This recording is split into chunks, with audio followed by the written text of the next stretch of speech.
ក្មេមានតែ3ថ្ងៃចូលឆ្នាំក្មេមានតែ3ថ្ងៃណាមិនបីស្រុកយើងរងខ្លាំង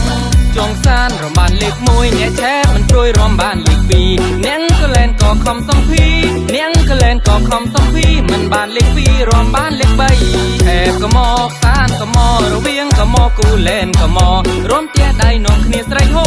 រំទះដៃនាំគ្នាស្រីហូអ្នកភូមិឆោឡចូលមករំតាមអ្នករវៀងរំបានលេខ4លេខ5ភ័យខ្លួនបានសង្គមថ្មីលេខ6បានស្បែងមានជ័យលេខ6បានស្បែងមានជ័យលេខ2អស់ល្បីបានទៅជាសែនអូនក៏មកបងក៏មកនាំគ្នាហូបបន្តទះដៃចូលឆ្នាំក្មេមានតែ3ថ្ងៃចូលឆ្នាំក្មេមានតែ3ថ្ងៃណាមិនបីស្រុកយើងរងខ្លាំងក្រមុំនេះមានរឿងអីមិនស្អីមិនស្ដីមិនចូលមកក្រមភ្លេងកូនត្រាំងម្ដេចនាងនៅទ្រាំភ្លេងកូនត្រាក់ម្ដេចនាងនៅទ្រាំបើមិនមករំយ៉ាត់ស្ដាយក្រោយដើថែបក៏មកសានក៏មករវៀងក៏មកគូលែនក៏មករំទះដៃនាំគ្នាស្រីហូ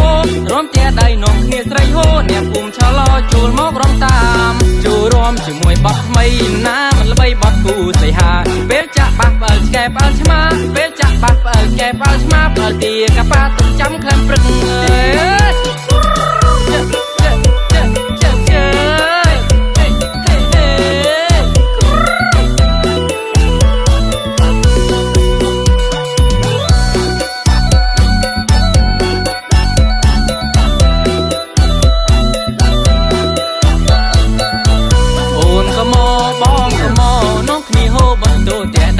ចូលឆ្នាំក្មេមានតែ3ថ្ងៃចូលឆ្នាំក្មេមានតែ3ថ្ងៃណាមិនល្បីស្រុកយើងរងខ្លាំងក្រមុំនេះមានរឿងអីមិនស្អីមិនស្ដីមិនចូលមកក្រមភ្លេងកូនត្រាំងម្ដេចនាងនៅទ្រាំភ្លេងកូនត្រាក់ម្ដេចនាងនៅទ្រាំបើមិនមករំយ៉ាត់ស្ដាយក្រោយដើ